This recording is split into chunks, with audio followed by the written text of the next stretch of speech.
प्रभाग क्रमांक 12 म्हणजे तळवडे रुपीनगर। येथे सुमारे 44,000हून अधिक मतदार आहेत। एवढ्या मोठ्या लोकसंख्येच्या या प्रभागात मूलभूत सुविधांचाच अभाव दिसून येतो। या प्रभागातील प्रमुख समस्या म्हणजे अपूर्ण कामे, कमी दाबाने पाणी पुरवठा आणि रेड झोनचा प्रश्न। कमानींचे काम रखडलेले असून नागरिकांना पाण्यासाठीही त्रास सहन करावा लागतो। त्रिवेणी नगर तळवडे रस्ता दोन्ही बाजूंनी लेन असली तरी गणेश नगर चौकात येताच रस्ता अरुंद होतो। इथे एकच लेन राहिल्याने वाहनं अडकतात आणि मोठी वाहतूक कोंडी होते। रुपीनगर मधील सप्तशृंगी सोसायटी, ईगल सोसायटी आणि ज्ञानदीप विद्यालय परिसरातील अंतर्गत रस्ते अतिशय अरुंद आहेत।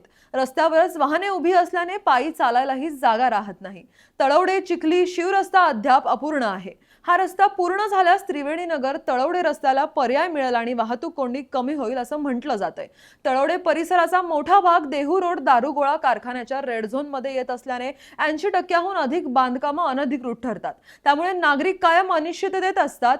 एकूणच प्रभाग क्रमांक 12 मध्ये वाहतूक, पाणी पुरवठा, अपूर्ण रस्ते आणि रेड झोनचे प्रश्न सोडवण्याची गरज आहे।